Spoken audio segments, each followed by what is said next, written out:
Welcome, y'all, to the third episode of Jeremiah the Podcast. I am Jeremiah Alford, and like always, I want to say thank you so much to all y'all right now listening, and be sure to share and talk about this episode as much as you can, and spread the word.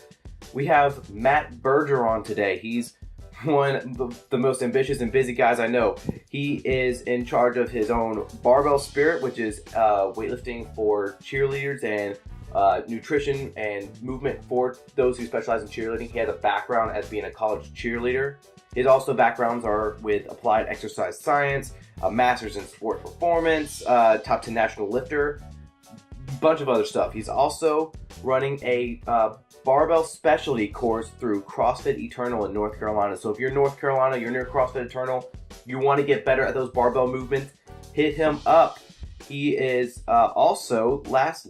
he's also running a USAW talent camp. This talent camp is, I think, a good opportunity for a lot of lifters out there. One, it's a fundamental program for beginners. It's a great course to kind of get people get started. So like if you're a young athlete thinking about going to college sports, this is perfect for you that want to be ready for what it's like to be in a college weight room and know good fundamental movements. Two, I also think that this is a great scouting camp for talent. So if you feel like you're very good, or if you're a coach and you're listening and you think you have a really good lifter, or if yourself you think you're a really good lifter, come show up and perform at this camp, and you will get connected with some of the right people. And the goal is after this is kind of go to a regional camp where you get to really better competition around you. Then we go to a national camp where you get to amongst the best. And honestly, I think it's iron sharpens iron. You want to be around the best people to become one of the best people. So please hit up that USAW talent camp. You can check all that information on usaw.com, or you can email Matt at mjbergeron18@gmail.com. Again, there's Barbell Spirit for cheerleaders, CrossFit Eternal Barbell Specialty Course for CrossFitters or anybody who wants to get better at barbell movements. And 3, and my favorite, USAW Talent Camp. Again, you can check that out on USAW's website or their events page if you're a member already. And you also can hit up Matt Bergeron for the information. Again, it's MJ Bergeron, and that's spelled BERGERON 18@gmail.com. Okay? Very simple. It'll also be in the description, so hit him up. Even if you just like the episode, just hit him up. Talk to him. He's also on social media. Check him out on Instagram. I believe he's on Twitter. Definitely on Facebook. Hit him up all these things. Matt space BDB space Bergeron. Again, awesome guy. Wonderful episode. Very informative. I felt like I was a little bit off. I was just like in a weird mind state and weird head state, but I think, dude, Matt killed it. Fun information, fun guy, and I can't wait to ever have him back on again. Awesome. Without further ado, we have Matt Bergeron, and away we go. We got some heavy, low-hang triple snatches and clean and jerks. Okay. So crappy stuff. That's the brutal part. Almost CrossFit-esque. A little bit, I guess. Yeah. You know, more than one rep. Yeah. Well, anything more than one rep in weightlifting kind of gets the cardio going. So what about speaking of CrossFit, trying to good natural transition on this first one. So with your new CrossFit programming that you're doing with CrossFit External, right? Or Eternal? Eternal. Yeah. What that actually is a Barbell Specialty Course. Yeah. So it's not really specifically CrossFit, but it's for just straightforward improving weightlifting, and how you improve your weightlifting is going to improve your CrossFit performance. Gotcha. So what we're trying to do, and pretty much perform this as we go, but what we're trying to do is make it more than just the come in, do your basic technique stuff, learn like position 1, 2, blah, blah, blah. Everything, pretty much anyone who's been to any seminar ever knows.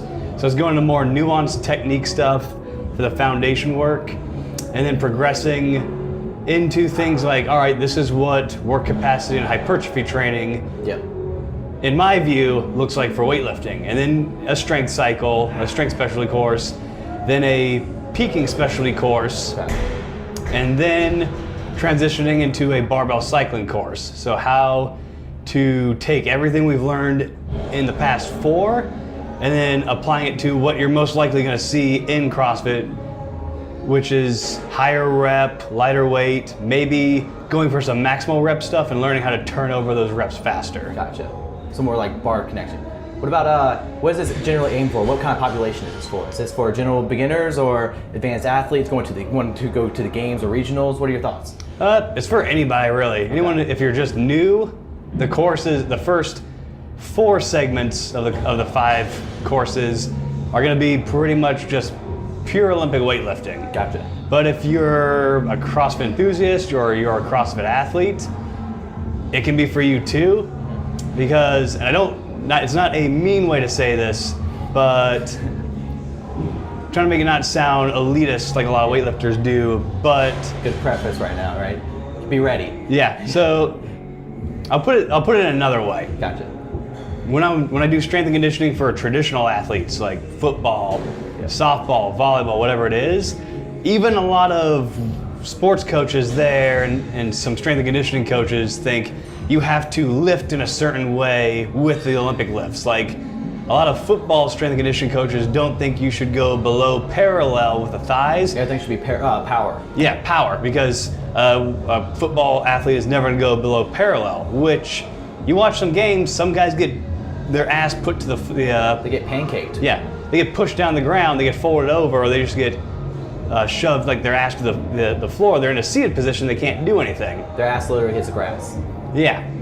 So then, and also you're denying a lot of mobility variables going on there. So things like getting full range of motion in the skeletal muscle tissue, the connective tissue, tendons and ligaments, which just leads to greater injury, because if you're not strong through a full range of motion, bad things can happen. Yeah.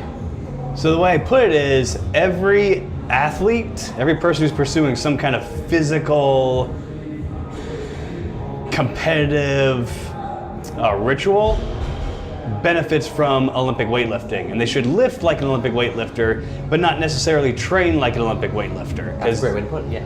Yeah, so not like a football player, even though they max out a lot and you see guys power cleaning 400 pounds or something like that, like that's great, that's awesome. Your sport's not seeing how much weight you can pick up off the ground. Your sport is to either defend a guy running a ball or running a ball to the other side of the field. Yeah. The only 2 sports that care about 1 rep max and weightlifting movements is weightlifting and sometimes CrossFit. Yeah, I guess powerlifting too. Oh, Olympic lifting movement, yeah. Yeah. So then come full circle, learning how to do the weightlifting movements properly can save you a lot of energy with certain movements. So I've been getting into actual CrossFit programming. My favorite right now is comp training because of Ben Bergeron. We share the last name. I don't know if we actually are related yet or not, for anyone who's not going to ask. Fraternity test, right? Yeah. There. Or Ancestry.com, look it up. We'll see, but I think he comes from Quebec, which is where my family comes from. He's from the Northeast. Oh wow, so it might actually. Maybe some far back thing, but so a while ago I did some benchmark, the basic, name WODs and stuff. So I did, what was it? Isabel, which is the snatch, right? Yes, sir. And then what's the clean and jerk one? Oh, now I can't remember.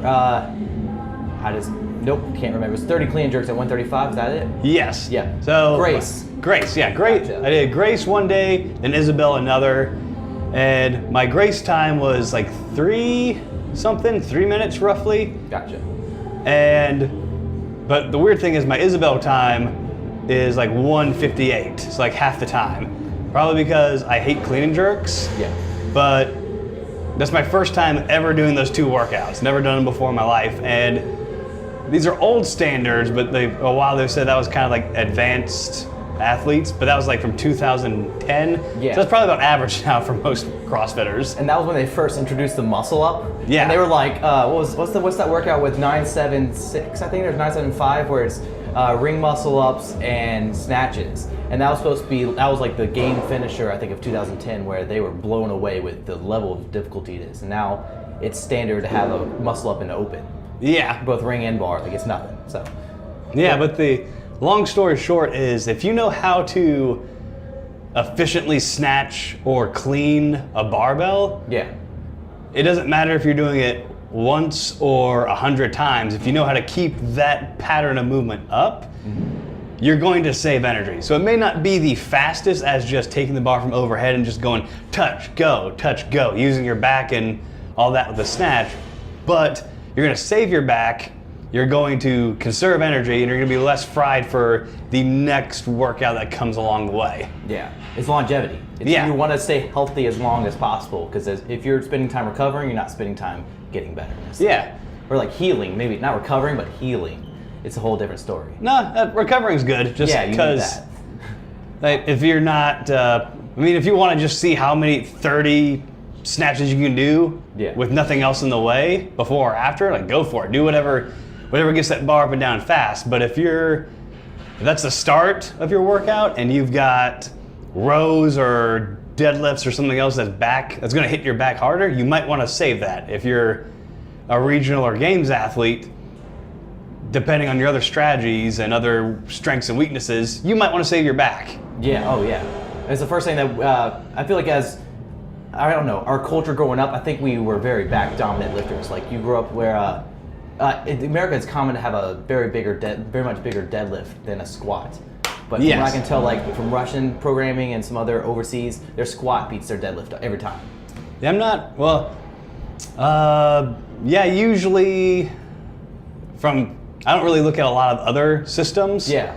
Cause me and my former muscle driver teammate, but still good buddy of mine, Travis Cooper, talked about this. Yeah. Was, Russian, Chinese, all these systems are awesome and they work for them. Yeah. But we got things going on here that don't allow us to train 3 times a day, all day, eat, rest, and all that stuff. So we have to do our own system. Yeah. So I'm not certain what the Russians and Chinese really do with their pulls, but I know that they're more focused on heavy pulls while maintaining. They're not really doing deadlifts. Yeah, they're doing exactly. pulls. That's what I meant to say. Yeah, but they are a lot more intense on having a better squat too. Oh yeah. And having a pretty huge squat. Quad dominant athletes for sure. Yeah. We tend to be, my experience, tend to be hamstring dominant athletes. But because we have to drive other sports like running sports, this is like football, and pushing sports like dominating the other person by running them over. Yeah. With our weightlifting, one thing I love about weightlifting is that it proves that you have to have all great movement all around. Like 7 fundamental movements: the squat, the hinge, like the deadlift, upper body push, upper body pull, trunk rotation, stability, all that. The lunge a little bit with the jerk. Like it proves that if you can master all 7 of those movements, you can master weightlifting. Sort of. Yeah, pretty much. Doing the lunge can help with the split jerk, but it's not really a lunge. Yeah. Well, it's just the technical. Yeah. Yeah, it's a lunge. It looks like a lunge, but you're not. If you're trying to lunge, then bad things are going to happen. Yeah, you'll lose a lot of support from that lift. And so you have your own online coaching right now? Yeah, I've got mine at firstattemptlifting.com. Okay. That your team? I don't have a weightlifting team. You're on the Little League weightlifting team with Kane and Zella and Zezla. I can't say his last name. Zella. Yeah. Okay, with cool. the Wilkes, Zella, and a couple other people. Yeah, I lift for them just for fun, pretty much. Awesome. So you plan on doing the American Open series coming up? Miami? Coming down? I might go to Miami, but right now I might not compete until the American Open Championships. Gotcha. Just because I've been getting over a lot of little nagging issues. It's like after Christmas, my wrist was messed up. Yep. Then my knee, a month later, and then my back, and then I shifted my SI joint. Oh. So a lot of things just kept popping up, and I said, if I'm gonna get any better at weightlifting, it's not gonna be anytime soon. So I might as well stop before something bad actually happens. Yeah. It's all about, again, longevity. Yeah. If you have to spend time healing a little bit to make sure you can get back stronger again. Yeah, and it's something that I keep hearing a lot of weightlifting coaches talk about. Yeah. Even, he's not really officially my coach now, like for meets and stuff, but he was my coach at Muscle Driver and still gives me stuff to do, work on, is Don McCauley. Okay. And a bunch of other coaches I hear all the time saying, the next 2 years don't matter, referring to the Olympic quad. So that's awesome, that's great. But then you see some of their athletes go to like American Open or Nationals and all that stuff and competing and doing all these things. So with, if you're like Kane Wilkes, Colin Burns, Courtney Batchelor, probably Nathan Dameron too, all these top level weightlifters who are getting a stipend from USA Weightlifting, they need to go to these meets to defend their total so that they keep the money coming in. Or under the new system, keep eking that total up so they can keep getting a little bit more and more money. Yeah. That's understandable. But if you're someone like me who's like floating around top 10, then the next 2 years don't really matter at all. So you might as well take a break, either get healthy, get stronger, do both, take a break before you burn out and hate your life. Something happened there. Oh. But yeah, you're at the quicker side. I don't know what's... Oh, yeah, we're still on it. Let me check it real quick. Whoa. Say low battery? Yeah, it's low. For some reason it is. Is it dead? Did I steal all your juice? Yeah, it's actually a low one. Oh no, it's still. I don't know why it's not. I guess it must not be. Unplug it and plug it back in. See what happens. Gotcha. Did it buzz? Nope, I didn't hear a buzz. How many people are on there? I can't see. I can't tell. Oh well, it doesn't matter. This will come out later. I've never used Instagram Live, so I can't. I'm not fully aware of the number count yet. Anyway, yeah. Oh, the defending stipends, I think, was the last thing you mentioned. Yeah, so if you've got something like that, it's understandable that you go to national meets and lift and keep your spot so you keep money coming in. But if you're like me, top 10 or whatever, and you're just trying to climb the ranks, then just take a break from competing. Or take a break from competing in your weight class. So my best weight class is 85. But right now I weigh about 100 kilos. Yeah. Because I went up to 92, 93-ish. Competed as a 94 in a couple meets, and then actually at the American Open, and then just stayed there for a little bit, went up to 96, stayed there to build some more muscle, and now I'm building up a little bit more muscle so that I can just keep getting stronger. And then I'll eventually cut back down to 85 maybe, but definitely 94. But it's one of those things of just relax and have fun, because if you're miserable, hurting, and just hating training, you're not going to last long. And even if you're been in the sport for like 13 years like Kane, if he's hurting, he can't train, then he's not having fun, and he'll eventually stop. Yes, and that's the whole reason why we're doing this, because we find like enjoyment out of it, and we don't have pain from it. Like we feel benefits from it, we both mentally and physically. And stuff like that. And then once your mental game goes from feeling so much pain and like agony, it kind of wears on you a little bit. Because I know I had some nagging pains in my shoulder for the longest time, and I was so bad I couldn't even do a push-up. Like it was that tight. I had to go get some special treatment from my awesome massage therapist back over at Body Shop Athletics X over at my gym in Valentine. Oh yeah. And she fixed me right away and got me back into training, and I'm starting hitting PRs again. So it's pretty. That's good. That's awesome. What about what's your lifts at now these days? So have you even peaked in a while, right? So. Yeah, no, I've pretty much stuck with my plan of not maxing out. Well then, what's your best competition total? How about that? Best competition total is 308 with a 143 snatch, a 165 clean and jerk. Yeah. Best training is 145 snatch, 170 clean and jerk. Okay.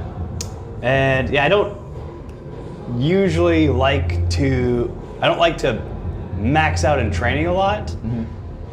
Because it really doesn't matter. It's awesome. It's fun to be able to get a big new max. But if you're doing like 10 kilos above what you're doing in competition, your focus is wrong. Unless you're just a weightlifter who's just maxing out in training, you don't compete. That's fine. But if you're a competitor and you're doing more in training than what you're doing in in the actual competition, a lot of people are saying like, oh, you're training.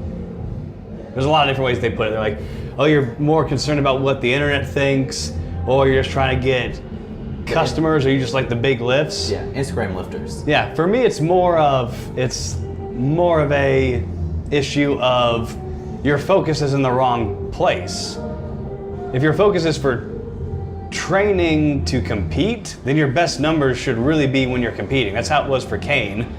Like for the longest time, he never had a max in training that was better than his competition max. Yeah.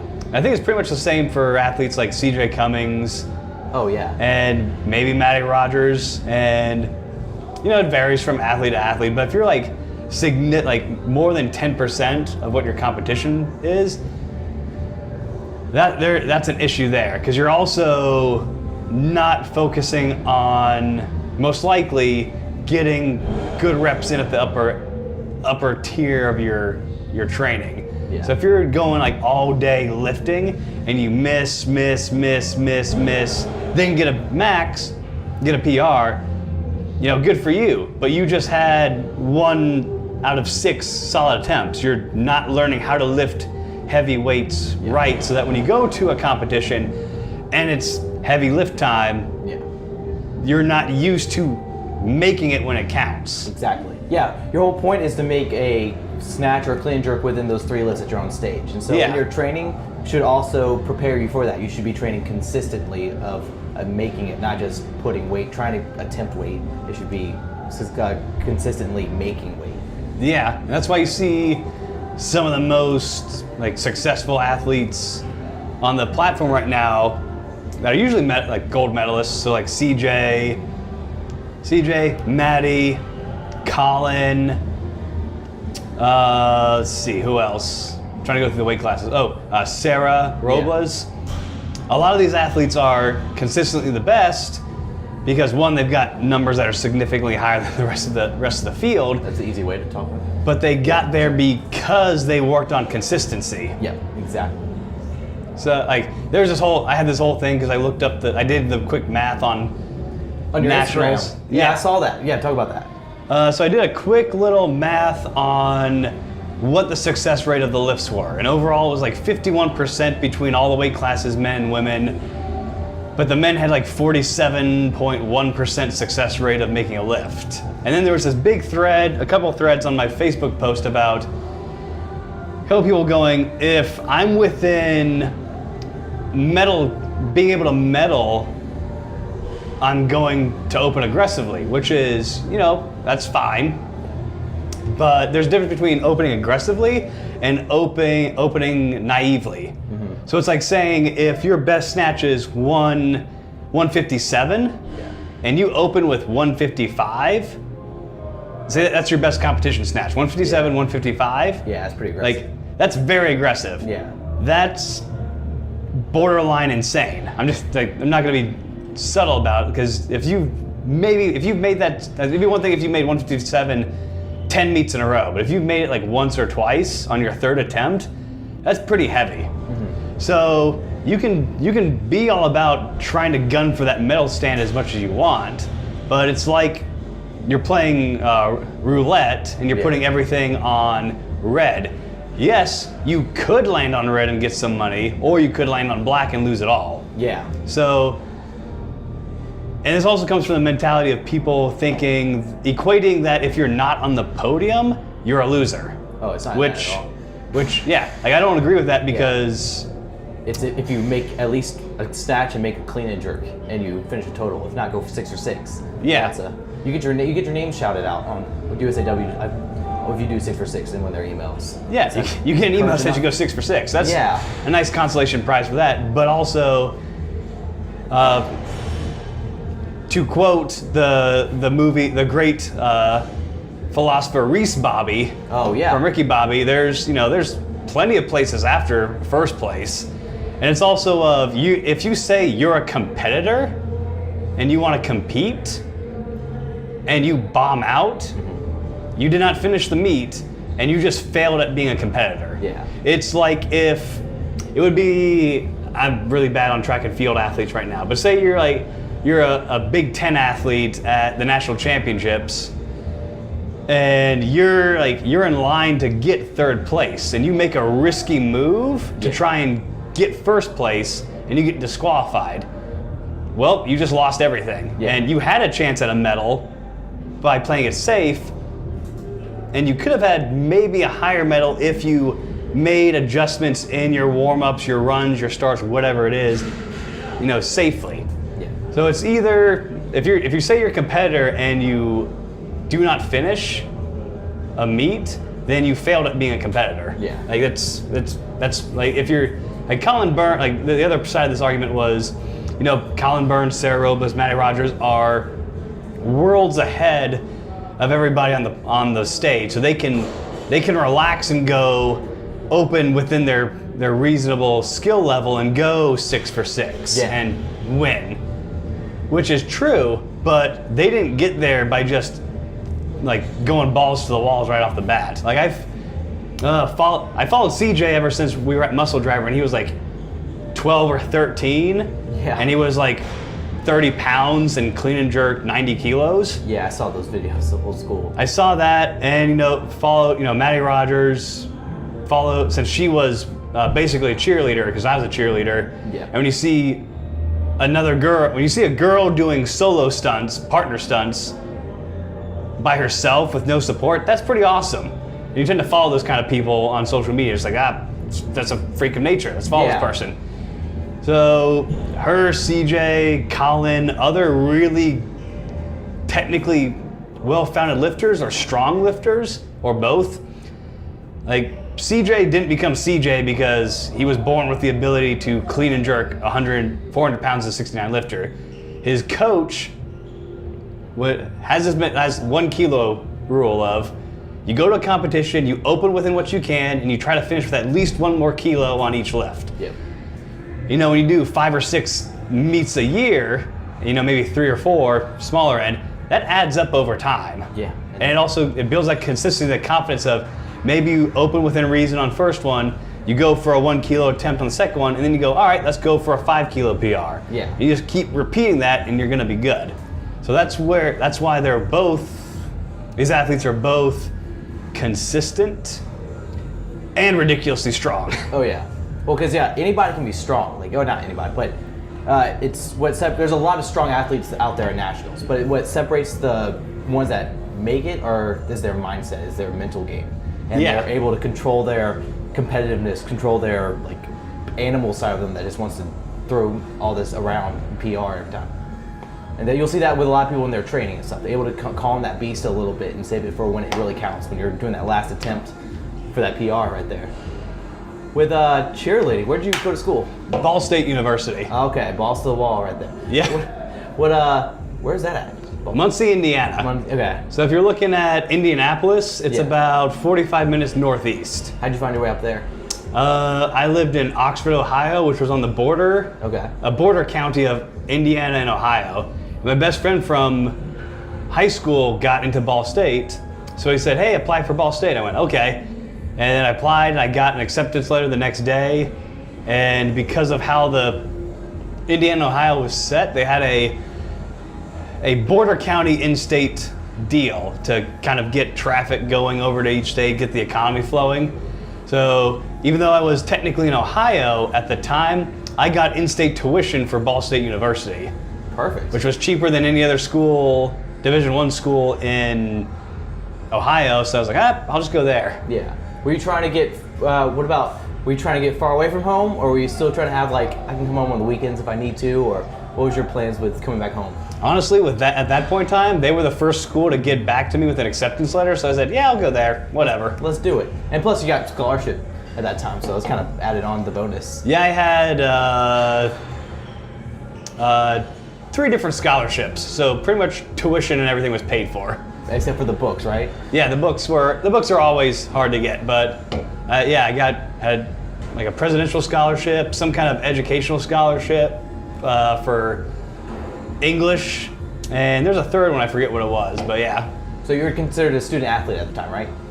I didn't start cheerleading until my junior year in college. Oh, you didn't cheerlead in high school any? No. What did you do in high school?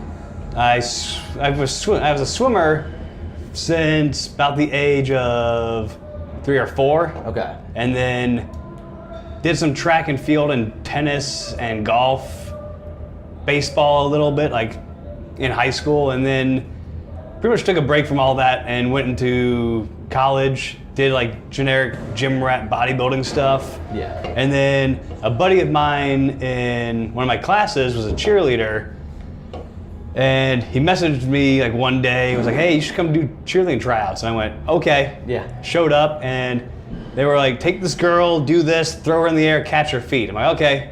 I'm like, "Oh, this is fun. Yeah. I'll do this. This is cool." Yeah, picking up chicks, but literally. Yes. And so, what was it like being a male cheerleader? What's the experience like? How would you sum it up? Pretty easy. Nice. You're just there to look pretty, and if you can do gymnastics, you like kind of show off a little bit. Yeah, I didn't do gymnastics at all. I could do a standing tuck, and that was about it. Did you just learn that on your own, or did they have did you go to? No, they taught me how to do a standing tuck and do like some round off skills. So my best thing, this was before I discovered Instagram, so I guess it technically doesn't count. Yeah. But my best skill, was like a round off back handspring tuck. Like that was it. I was like so stoked I got that. And then I tried doing a full once. Yeah. So you know what a full is? Yes. Yeah, so standing full, for people listening that don't know, is where you jump, your body is flipping over itself while it's also rotating around its shoulders. So you're doing like a back tuck while your shoulders are twisting. I tried that once and I said, nope, that's stupid. Did you land it? Yeah, I was spotted by my coach. And he gave me not like he did that a couple times, but then once he gave me a little push. So I essentially landed it with just a little bit of help, but then I went, nope, that's stupid scary. Nope, this is dumb. Were you not scared when you did the back tuck the first time? Or No, back tucks are easy. Okay. Back tucks for guys are easy. You just jump up in the air, grab your knees, and land. That's it. Okay. Girls have it way harder. So you heard it here first. Just go jump up in the air, grab your knees, and you're fine. Yeah, jump, grab your knees, pray. Right. Yeah. With did you have like a mat or anything when the coach was spotting you, or you just? Oh yeah, you have to practice on, well, for organized practices, do it on a mat. But we would practice in the grass and stuff outside of practice all the time. So what was it like being a student athlete? Sorry. What was it like to be a student athlete? Were you able to balance out the two really well, or? Yeah, because it was pretty easy because I worked at a bar as well when I was a cheerleader, because one of my coaches was a manager at the local club bar. Yeah. And having done, being in the weight room, I went to the athlete's weight room anyway to work out and started learning the snatch and clean jerk when I was a cheerleader more. But when you're like awake from like 5 a.m. to 3 a.m., you find a lot of time to get stuff done. Yeah. What was your major at that time? Applied exercise science. Okay, so you're applying your exercise science right now with all your weightlifting and coaching and stuff like that. Yep. Was that the goal for? Was that the goal? Was it to be a gym owner, a CrossFit coach, or a weightlifter, or did you want to be a strength and conditioning coach? What path did you want to go with? Originally, I was a athletic trainer, and then I didn't want to. It's gonna sound bad for the discipline itself, but I didn't want to wait for people to get hurt to have a job. Then I became a physical education teacher, and I really hated the politics of the educational system. What way? What do you mean? So like having to sit there and follow a specific outline for things. Like if you're doing 3rd grade, you've got to do like tag all these these little game things and everything like that, which is fine, but I don't like having a script to follow every year, if that makes sense. So then I went into applied exercise science, and I wanted to do strength and conditioning, but again, at the university level and even like professional level, it's a lot of politics, and you just can't really develop an athlete when you've only got 3 hours, maybe 4 months out of the 8 months that they're at the school. Yeah. So then I was like, I'll just go private sector and be poor for a while. Oh yeah, but you're doing good now, of course. Getting sponsored by Monster, right? No, I wish they would do this, but. Okay. With middle schools and stuff like that, or elementary schools now, they're actually doing, well, at least in our area, they're having to do like push-ups all the time, and like I've heard kids are doing like insanity workouts. Like the teacher puts in the insanity workout, and that's what they're. That's better. Yeah, it's a little bit more exercise driven and stuff like that, trying to, I guess, promote healthy lifestyles. Yeah. Is that what you were kind of thinking, or were you wanting more just your own choice? Yeah, that was my kind of thing of, like at a certain, there's kids need to play games. Yes, they need to have fun, and they need to make it fun. Yeah. Ultimately, I feel.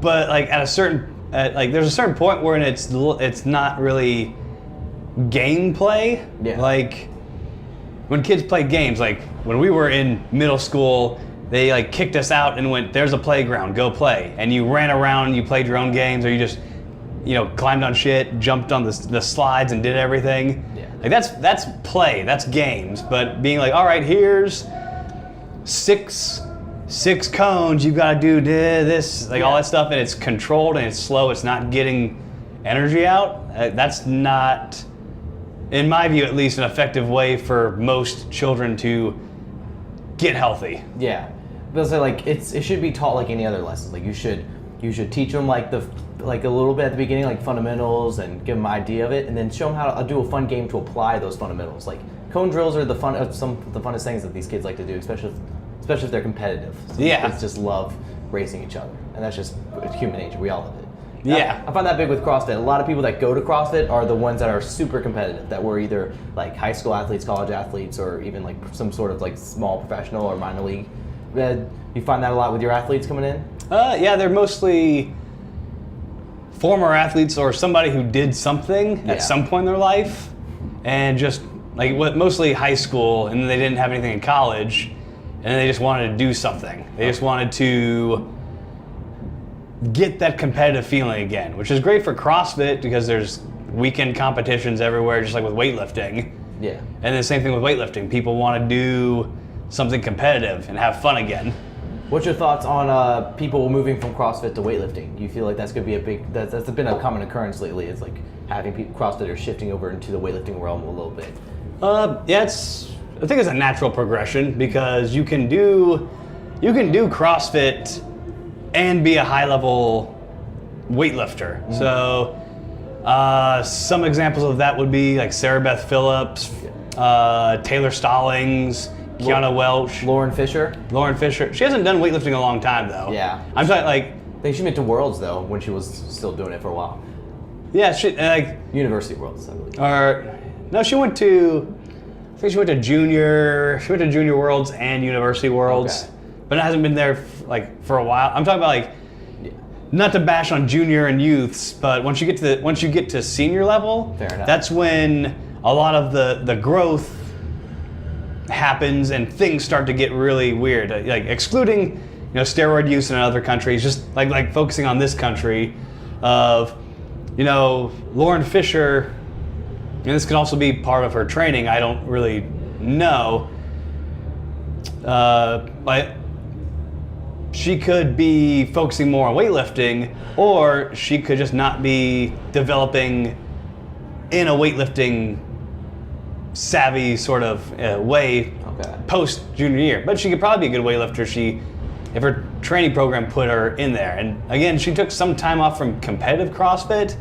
So again, that's just an example. But you look at Sarah Beth Phillips, Maddie Myers, Kiana Welch, Taylor Stallings, all these mostly ladies are extremely proficient fitness athletes and also happen to be medalists at the national level in weightlifting. And now at the senior level, I think, Taylor Stallings, I think, might be the first fitness athlete to also be a senior international level athlete. I have to double check that, but I don't think it's ever been, at the senior level at least, anyone who's done both CrossFit has gone to an international weightlifting competition for Team USA. Do you think there's a reason why that you see it predominantly in the female community?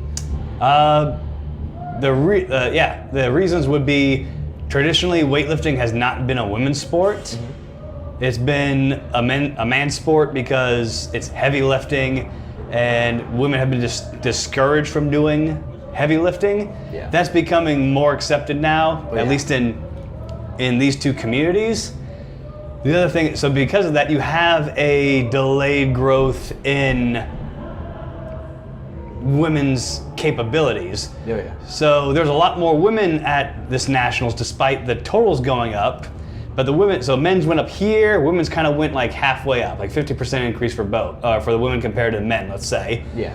So a lot of women still qualified, and a lot of women are getting not just into nationals, but just stronger relative to, say, full-time weightlifters, like people who have been doing weightlifting, they're like from day one by itself entirely.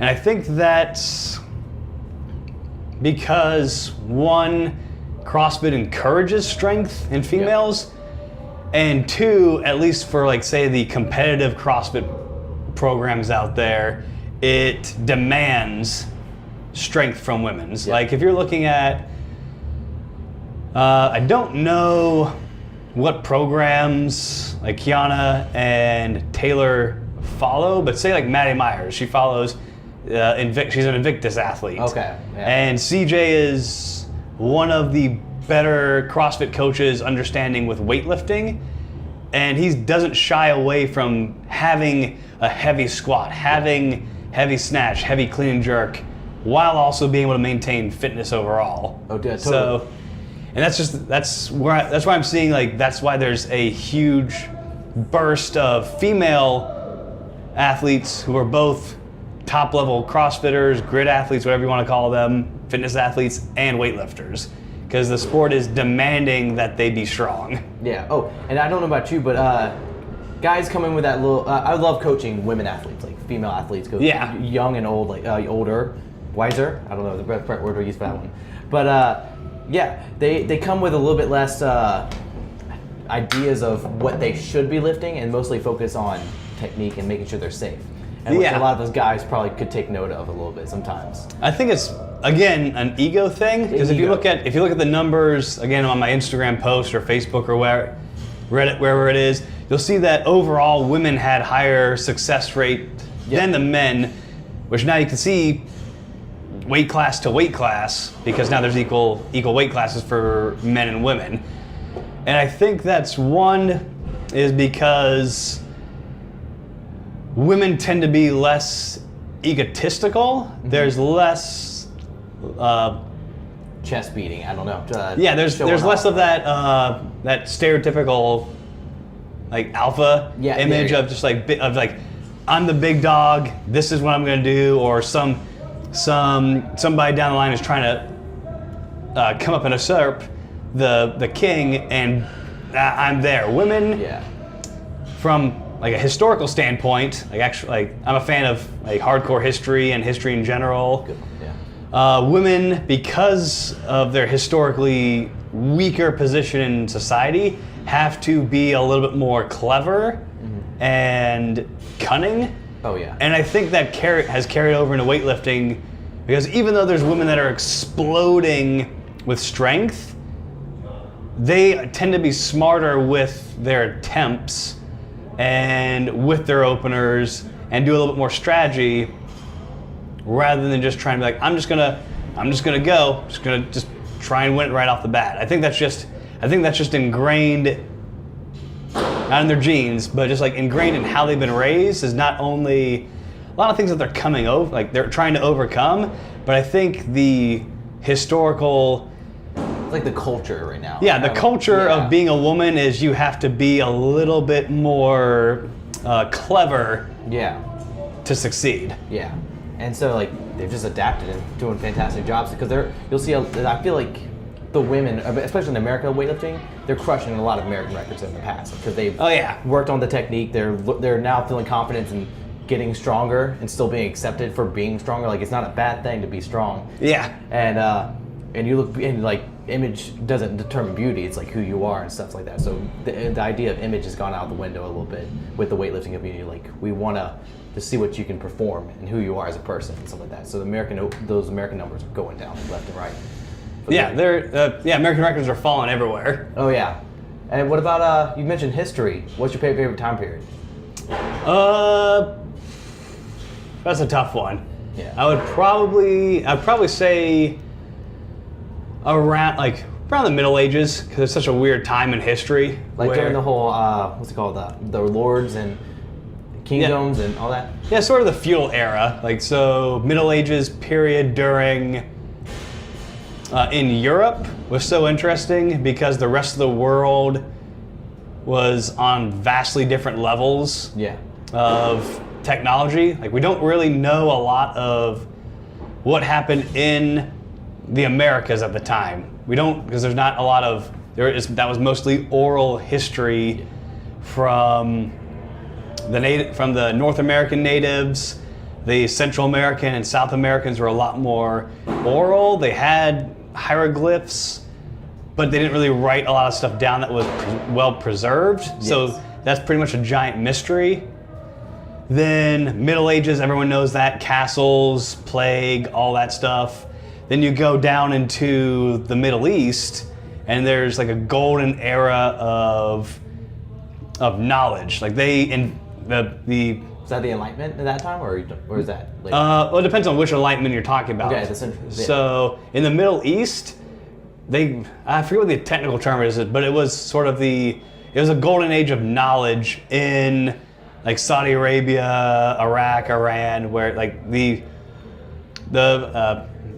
people in the Middle East invented arithmetic. Like they invented arithmetic. Yeah, I heard of understood, like really revolutionized understanding constellations, mapping the stars, things like that.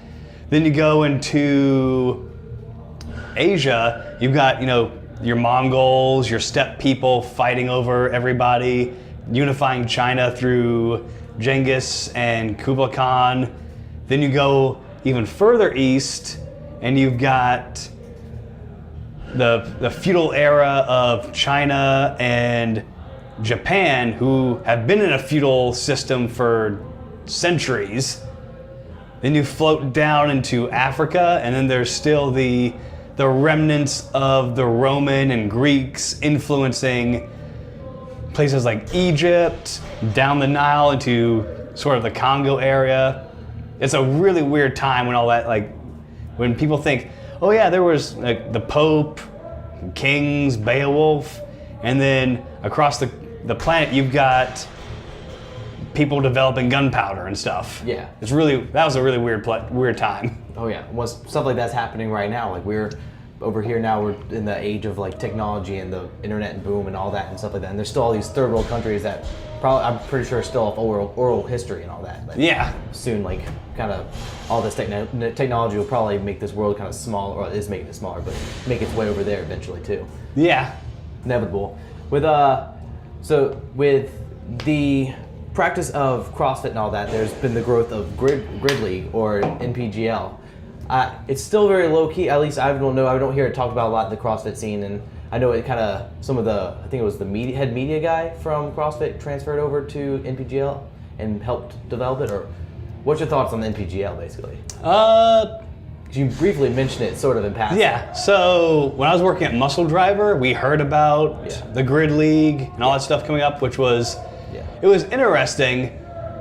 And this is coming from a guy who worked for a company that got a little big for their britches. I think Grid went a little too ham too fast. Yeah.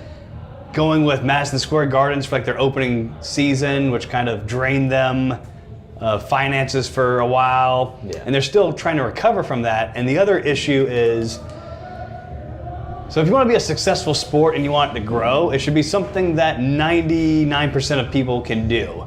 Like if you want to, like anyone can go play football. Like anyone can pick up a football and go in their backyard and play it. Anyone can like do CrossFit. They can learn how to do the skills and everything like that. Anyone can learn how to do weightlifting. Like can do the snatch, do the clean, squat, that stuff. Not anyone can really do Grid. Yeah. And not in the sense of you can't go to a CrossFit gym and have a setup and be like, all right, we're gonna do, weekend, we're gonna have 5 events, 2 teams, go. It's more of like, all right, I wanna be a Grid athlete. Like, let's do this. What do I have to do?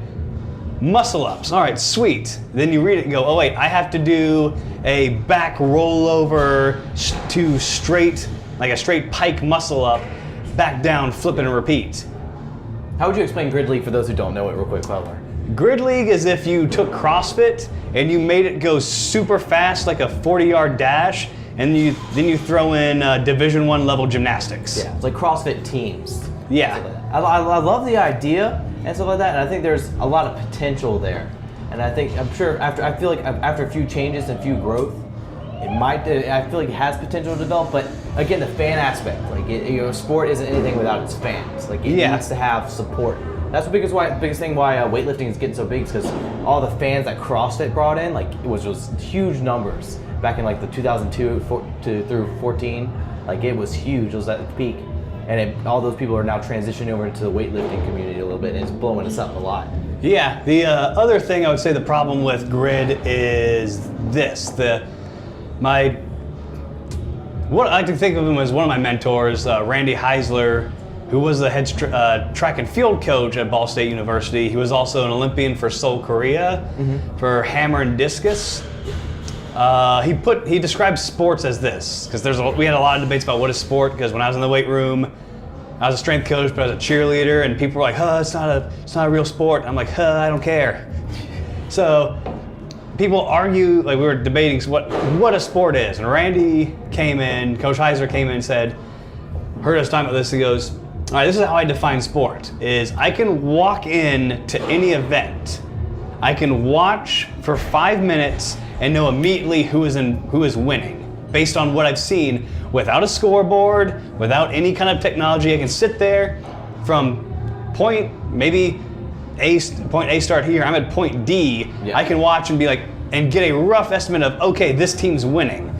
Even though I may be completely off, and it may be like the Atlanta Patriots Super Bowl, if I come in at halftime, Patriots are down, and they score a bajillion and then they win. Like, might be something completely off like that. But it's very simple, and that's the problem with grid, is it's hard to be like, all right, who's winning? Because even with CrossFit, they have setups to where you can see who wins. There's, whether it's you're doing a bit like 6 different exercises, you do a snatch, you run 40-yard sprint, you do a rope climb down, run back, there's a finish line. Yes. People finish. Then with weightlifting, you can come sit down and go, all right, that bar has a big red and a little white. That person snatched it. Okay, that person just snatched a big red and a green, which is bigger than the white. That person's ahead. Yeah. Grid doesn't really have that, because you can be like, all right, like the first grid league I watched when they had the quarterfinals here in Charlotte, I was lost. I was just like, I don't know what's like going on, because you're seeing like 3 people do stuff at once, and then people end up on the finish, but something happened, and then they lost points, and the other team was ahead. Like a no-rep type situation. It was like they wanted to be the NFL, but they hadn't gone through the period of where people were still working in a meat packing factory or the post office and played football after work was done. And they go, hey, okay, that's dumb. We shouldn't let that. Okay, let's put lines on the side so we know where not to run. Okay. There was no development of rules. It was let's come up with rules and then go from there. Oh yeah.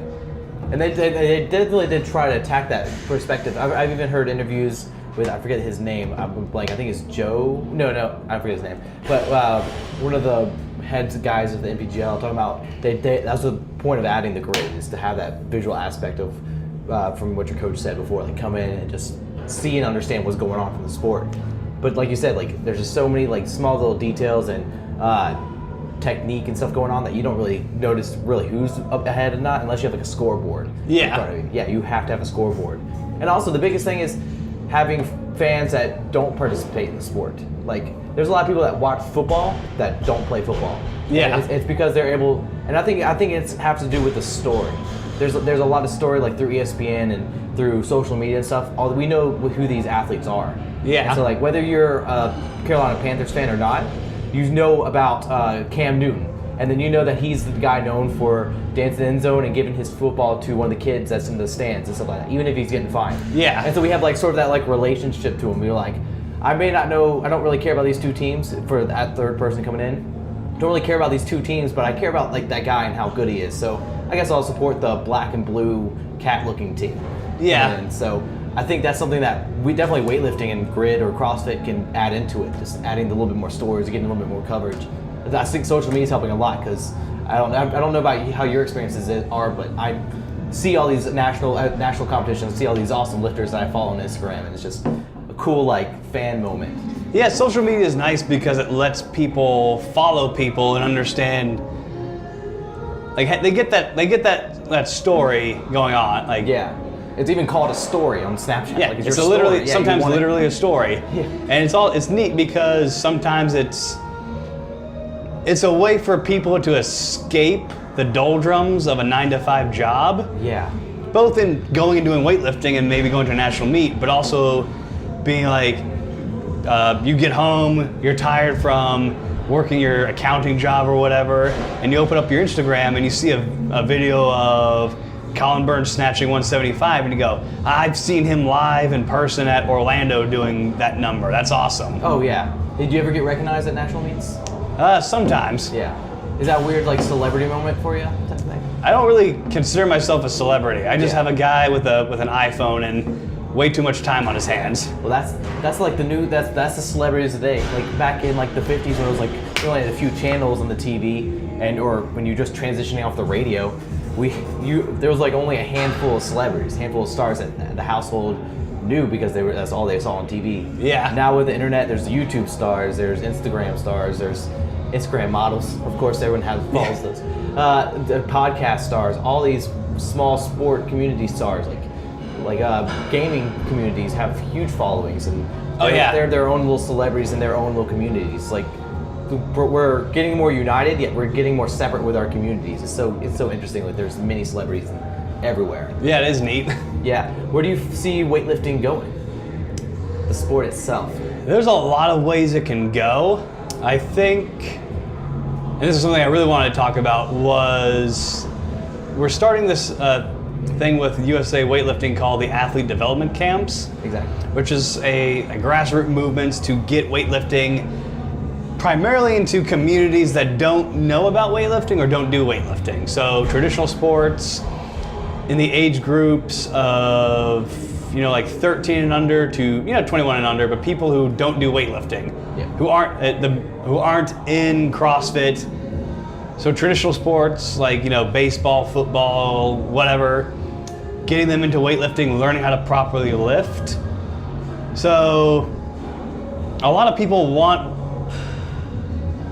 weightlifting to be kind of this professional sport, where if you look at any professional sport, it never started as a professional sport. Yeah. It started as just a bunch of random people seeing who was better at this set skill. We're there now, but if we want to keep it growing, like CrossFit pretty much saved weightlifting. Anyone who denies that is silly.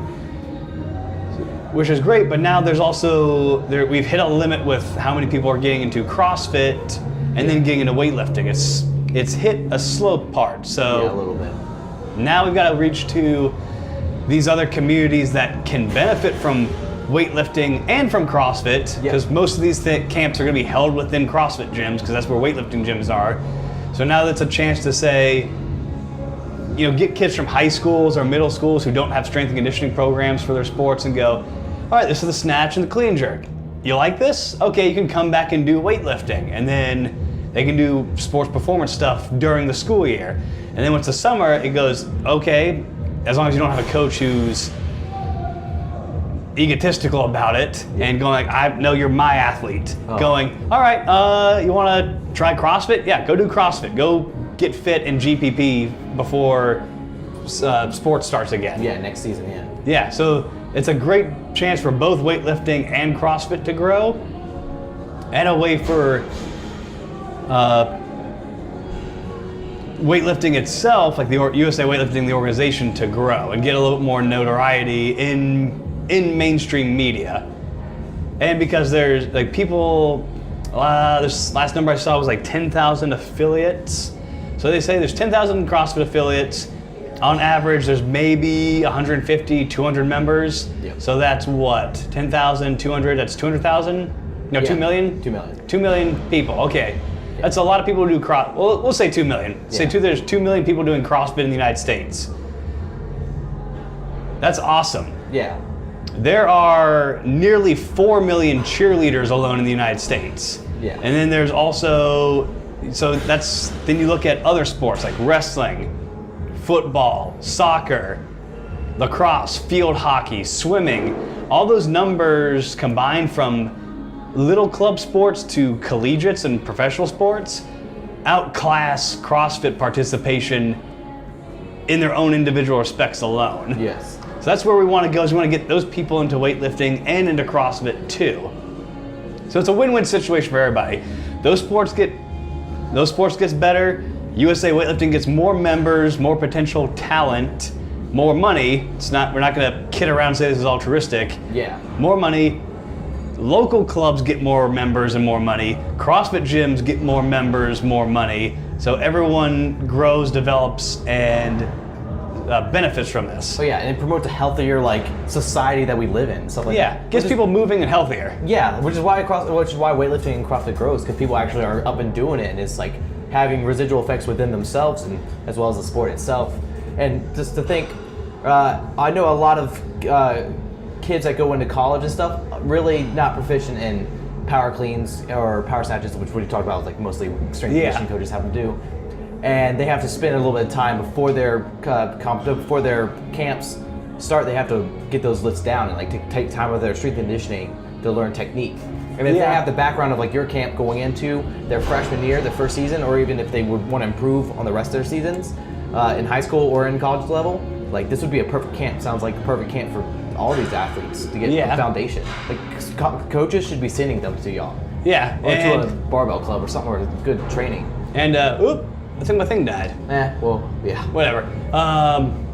But yeah, the main. Missing the best part. Yeah, but we still get this going. Yeah. That'll be a teaser for the rest of this. Yeah. Rest of this. But the main thing I found out when I was a strength and conditioning coach was if I had my athletes snatch, clean, deadlift, squat, and do a couple auxiliary stuff, they got better. Cross country athletes who are traditionally don't want to do weightlifting of any kind. It's just run, do body weight stuff, run. My 2 years as a graduate strength coach there with track and field, Coach Heisler told me that the average number of time dropped for cross country, I think it was a 3K and a 5K event, was something between 1 and 2 minutes. Okay. Because, and it was for me, it wasn't that's weird. Back on it? Yeah, turn back on. We'll fix that in a second. But it wasn't a thing of snatch and clean jerk is the best thing ever and magically makes you better. It was me early on realizing that, especially with high school and university athletes, if they're practicing, if they're doing practice and accessory things with their coaches and all that stuff, they're getting all the conditioning they need in. So there's no reason to condition them anymore during the in-season. So I just need to get them to weightlift. They're going to get better. Yeah. When it's out of season, because again, with sports coaches, you're not just practicing. They're gonna have you do your thing, all this stuff, and then it's gonna be all right. We're gonna run gassers. We're gonna do laps around the field house. We're gonna do all this other shit. And so they're getting their conditioning in. They're getting their aerobic and anaerobic stuff in. So for me, at that time, I was just okay, if they're running a bajillion times, why make them run more? Let's just make them lift and let them recover from other stuff. Yes. So I think that's an important lesson for coaches to come in. Well, hi, Sean. What up, Sean? You want to say a quick hi, Sean? Oh no, you guys keep going. I gotta find some stuff. Coach of heavy metal barbell. Ow! Coach of two national medalists. Two national medalists, count them. Count them. Two national medalists, one Grand Master and World Champion in the Masters. Yep. And then a national Masters medalist, National Masters Champion. No big deal. Yeah. Don't cut me short, guys. Yeah, right. Yeah. Hashtag heavy metal. Yeah. But so for me it was just be all right, just get them to lift and recover. I think that's what a lot of sports coaches need to realize is your strength and conditioning professional is not just some personal trainer from LA Fitness. They either went through school or a lot of apprenticeship in gyms under someone I know people who've worked really hard in Charlotte and go work with Coach Ken at the Panthers. not having really any formal education, and now they're strength coaches in the private sector. Interesting. Okay. Like, some people just work, and some coaches are competent enough to say, like, okay, you don't have a formal education, but you can still understand strength and conditioning training, things like that. Yeah. So let's get you there. And that's what a lot of sports coaches need to realize, is that this is not not to disparage my own people, but we're not cheerleaders who get behind you and pump you up while you lift. We do things with a purpose. And when you do stuff at your practice that makes people, that counterproducts that purpose, you're making our lives a lot harder. And more importantly, you're making your athletes' lives a lot harder. Oh yeah. And the cool thing about like weightlifting and other sports, it's a symbiotic relationship, like you're trying to say. Like, they both help each other. Like weightlifting, of course, has obvious transfers to strength, speed, mobility, all that fun stuff that you need when you're doing all these high-level sports. But also, can you imagine there's the type of athlete that we could draw from like professional football? Like J.J. Watt's like a beat animal. Have you ever seen his highlights? Or not James Harden. Maybe it's James Harden with the Steelers. Like James Harrison. James Harrison. Thank you. Yeah. Yeah. They're just animals. Like, they're crazy genetic beasts, and if you just put a bar in their hands with a little bit of technique. Oh, that's dumb. It's I guess the live video only has like a limited amount of time. Okay. Does he have a battery? How's your battery looking? Oh, let's see here in a second. Now we're live. Still good. Yeah. Welcome back, America. Whatever. No, yeah, like those guys have, and that's the thing, is people say things like CrossFit has increased our talent pool. Yeah. No doubt. It's made the selection of kids that we can choose from, not even kids, but grown adults like Taylor Stallings, Keanu Welch, all that stuff. We can, like, it's introduced people to like that too. But the real freaks are still 9 times out of 10 going to track and field, football, even to an extent gymnastics, and cheerleading as well. Where there's money. There's a little bit more funding for these athletes. There's money. There's money, but also a little bit more, say, prestige, because there's more people who know. And when you say cheerleading, it may still be like a niche sport, but people know what cheerleading is. And it's super competitive. Like, yes. It's crazy. Well, a lot of the gymnasts that don't make it to gymnastics go over to cheerleading, and then there's like crazy stunts being done in the cheerleading sector right now. Yeah. Like high level stuff like that you would never see like 10 years ago. Yeah, it's pretty ridiculous. Would you think you'd still be hanging around with that, or what? Have you ever thought about going back into cheerleading any? I still stunt every now and then. Like, I'll do a couple. Stunt on them? Yeah, stunt with them. Stunt with them. Okay. If the guy is on top of a girl, you did something wrong. Oh, you must be pretty light. Yeah. Yeah. Or she's just jerking you up there. Yeah, you got just another Matty Rogers. Yeah. But Matty Rogers can pick me up any day if she wants. Just kidding. But yeah, so like those athletes are pretty intense. Like if you've got a Flow Elite account and you have access to Flow Cheer, you should check out like Flow Cheer. Flow Cheer, yeah. So Flow Sports, yeah. Or not Flow Elite, but Flow Sports, yeah, has a bunch of different things. So there's Flow Cheer, which covers a bunch of national cheerleading events like UCA Nationals, NCAA Nationals, a bunch of different things.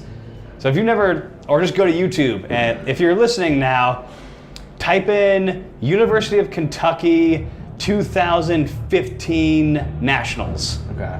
And what will we see? You'll see guys treat girls like they're kettlebell. Oh. I've actually seen, I talked to one of the guys on the team when he lived in north of Indy, I forget where that was, but we would go to the same gym every now and then in the summer, and I remember the stunt sequence, and I was like, who came up with this idea? And he goes, well, we were in the gym one day working out, and I had a kettlebell and I was doing swings, and I thought, I could do this with a girl. So there's a stunt, I'll try to describe this as best I can for audio listeners, but if you see a guy in a girl stunt, the guy grabs a girl's waist, the girl grabs the guy's wrists. Okay. Now, in this stunt, the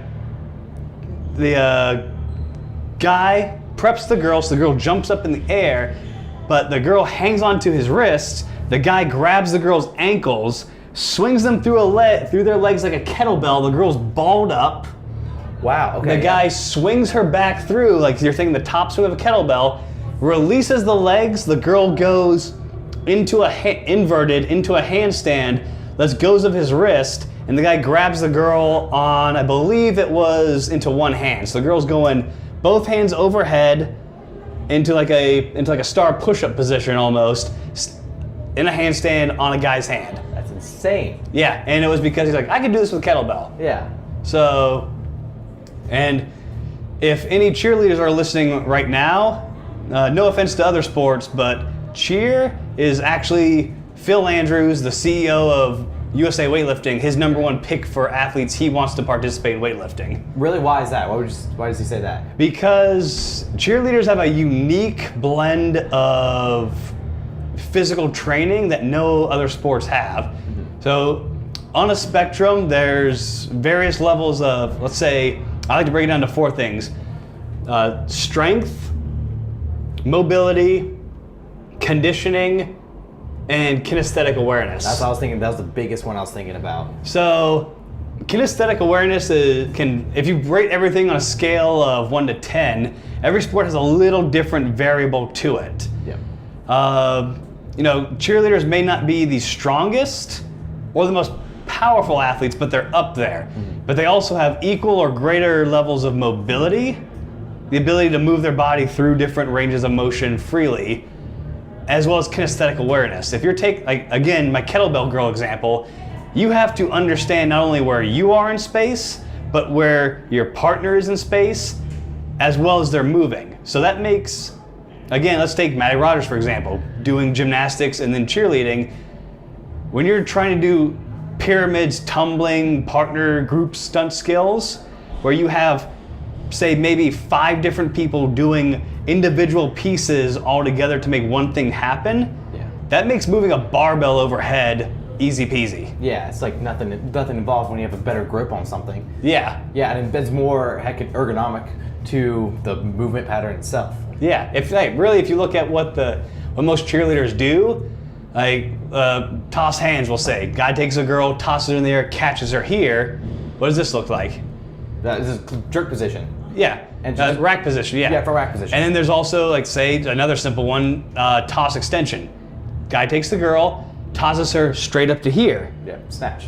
Yep, same thing. So they already understand how to take an object, sorry ladies, not to objectify you, but take an object and move it from point A to point B freely. Not to objectify you, but literally call you an object. That's awesome. But you're literally an object when you're on the mat. Sorry. Yeah, but you're a pretty object. You're supposed to do the star of the show, kind of. Yes. Yeah. You're lighter when you smile. Yeah, right. That's all. I can say that as a cheerleader. Oh, okay, nice. So what kind of let's see. I'm trying to think of. Did you have any preconceived notions when you went into cheerleading? Yeah, I saw Bergeron a bunch of times. Oh, really? Yeah, so saw that. It's actually a fairly accurate movie depicting what cheerleading is. Okay. So I'll say it's about 80% accurate. There's another one called Fire Up. That's about 80% accurate too. That one, yeah. And then there's some creative fluidity there, but the general basis is the same. Is pretty much the same. What about when you tell people you were a cheerleader? Do you have any usual comments? The most one is really? Okay, like yeah, that. surprise. Surprise. The other one was oh, did you date any of your partners? And I'm like, nope. Yeah, it doesn't work that way. Yeah, it's not. No, it can, but it's not. That's like it can, but I was raised because my swim coach back in high school and club and all that stuff was. He swam for The Ohio State University. At the time, they were like one of the best swim schools, and their coach was like, "You gotta," and he repeated this to us too when it came championship times. He goes, "Do you have a girlfriend or a boyfriend?" No, you don't, because it's championship season time. You're not gonna see them. You're not gonna hang out with them. You're not gonna stay up late. You're gonna not making out with them, getting sick. You're done with that. The sport is your relationship right now. Yeah. So I was like, okay, that makes sense. And that's like, I'm always like business, and don't really date people that I'm on a team with. Yeah. You dating anybody now? Nope. Okay. Riding solo? Yep. So I'm too poor to have a girlfriend. I mean, aren't you roommates with Sean? Sean and Taylor, yeah. Yeah. So you have Sean, Rigsby. There you go. Taylor Harris. I'm pointing at some hook grip. Actually, a hook grip and a old black and white photo from Muscle Driver. Oh man, and then you're even in the background. Yeah, I'm photo there. bombing. Photobombing. With the longer hair days. Actually, that's technically shorter hair days. Short hairs? You got the ponytail. Yeah. What grew out the ponytail? I was bored You one just day. playing around with it? Yeah, because I saw on Instagram out of nowhere, it just popped up, and I was like, okay, rock it. Yeah, I was like, I'll do this. But no, yeah, so that's coming back to the topic. That's where we would our main, and again, not to disparage any other sports, but it's not only because of gymnastics and cheerleading's innate abilities to know how to move and be innately strong, but it's also because there's not much opportunity for them after even university. Once you've, and this is also, it's clear, another thing, a myth buster for a lot of people out there is, if you're a college gymnast, you're not really an Olympic athlete, because you can be an Olympic athlete and go to university, but not a lot of university athletes go to the Olympics because it's a lot of time commitment being a student athlete. Oh yeah. So really, even after that, even if you were, say, an Olympian who went to university, you're pretty much done after age 24. There's nothing left for you to do. So if, say, Shawn Johnson or Simone Biles, Allie Raisman, a few of the other Olympians who are bored with gymnastics and are done with school and want to try something different, email me and we'll get you into weightlifting. We'll find you a club. Ooh, you heard it first.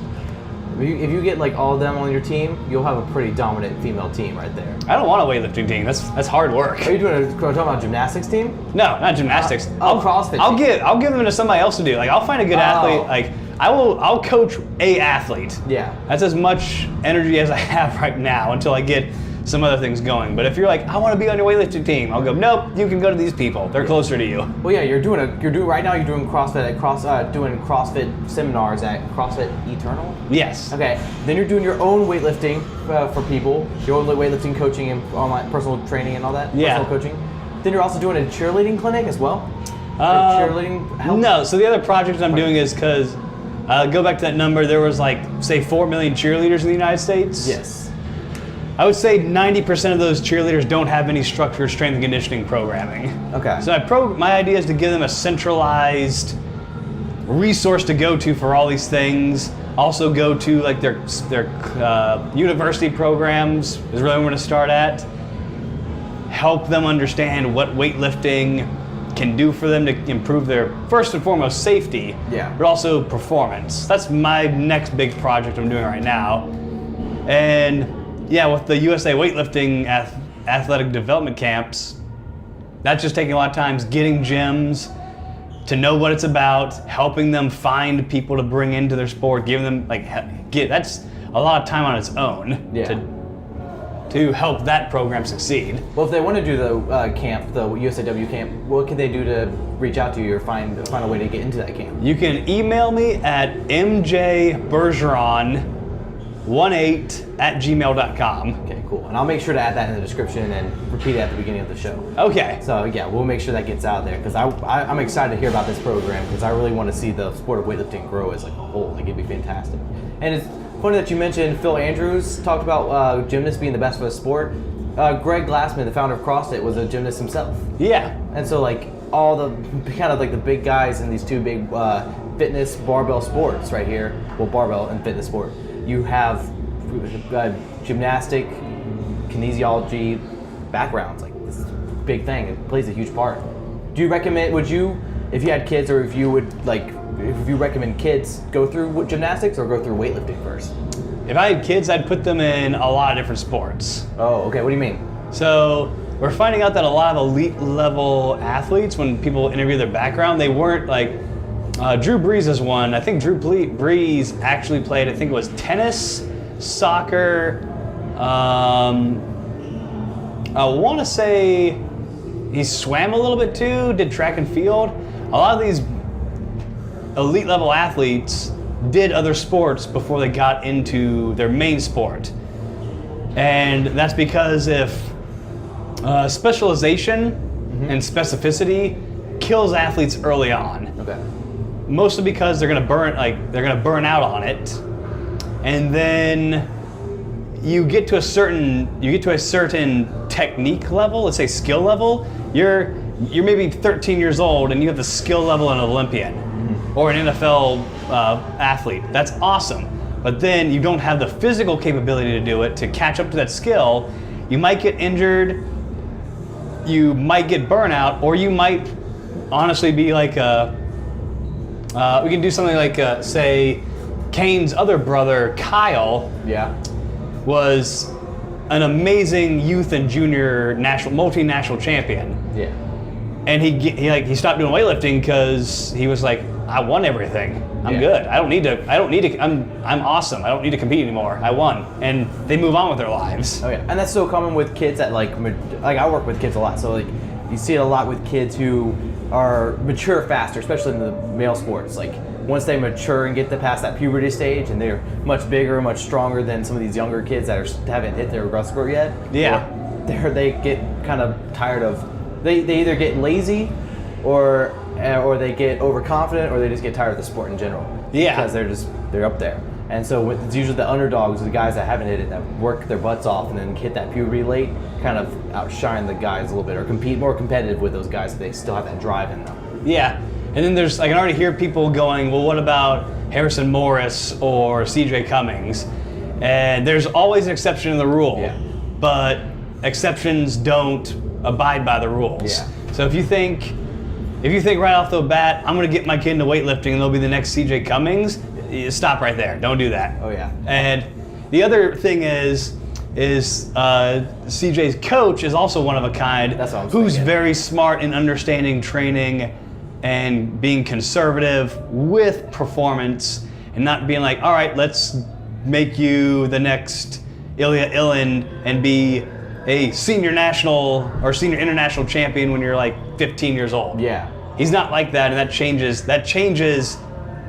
that makes him the exception. Yeah, I think it was back in 2015 when he competed in Worlds, right? Yeah. It was like right after that. People were like, oh, so he's going to the Olympics right after this? And besides, like, I think his points played a big part in that. Coach That's was like, that's a whole nother podcast there. Yeah, I was like, besides that, I read an article, Coach was like, besides points, he's also 16 years old, 15 years old, I think at the time. Like, he's still a young kid. Let's keep him developing. Like, like he was more focused. He really, if you watch all the stuff about him, he really cares about his youth athletes that he has and all his athletes. Like that's a big part, I think, that keeps CJ progressing and all his other athletes, and it's just keeping them in the right mindset, get them around the right people. Yeah, you should do a podcast with them. They're down in Beaufort. Yeah, I'm thinking about hitting him up if you know any connections down there. I know Ray a little bit. I've met him a few times, and I've met CJ very little bit and stuff like that. But honestly, I was a little starstruck when I met him too. But it's weird being starstruck by like a 16-year-old, because you're like, wow, I've seen your Instagram and you're way much stronger than me. But he smiled, and he had braces still at the time. Yeah. And he's still like buff little kid. So man, I just can't believe it. I just remember I think he's now in high school, 16. So I remember my time in high school, I was awkward. So yeah, were you awkward kid, or were you like? Yeah, I was super awkward. But CJ's awesome. Yeah. He's super respectful of everybody. I'll see him at meets and I'll just be like, hey CJ, how's it going? And he'll go like, good sir, how are you? I'm like, you don't have to call me sir. Okay. I should be calling you sir. Just kidding. So yeah, like they're a great group of people down there. Yeah. I wonder if it's a little bit, definitely raised with a good, like, I guess like the Southern culture type mindset, like always saying yes sir, yes ma'am, politeness, all that. So fantastic people. And his brother Omar, just as cool and just as strong. Yeah. I haven't heard much of his brother. He was very good at weightlifting too, but he had more of a passion for football. That's what I thought. And he's got a scholarship position with South Carolina State University, I believe. I'm so happy to hear that. Yeah, so he's doing good. Yeah, it's like I see now the USAW's been doing a big part of like updating their website and making it really easy to navigate for the members, and there's now you can look at state rankings and stuff like that. I've done to the LWC and stuff like that, and Omar's still number 1 with 77, so as he'll always be. Yeah, he'll still be pretty good there. Yeah, and of course CJ is number 1 in this. What's your plans with after you do the local weightlifting camp, the USAW local camp, which they should email you about when they can. Where do you go after that? What's the next step? So this is the progression of the athlete development camps. We start with the local camps, which any club can host as long as you're a USA Weightlifting certified club. Okay. After that, there's a combine day where we do just some athletic tests to see where kids kind of are physically, and it's not going to be the huge determinant, but it is a pretty big detail of getting you to our regional camps.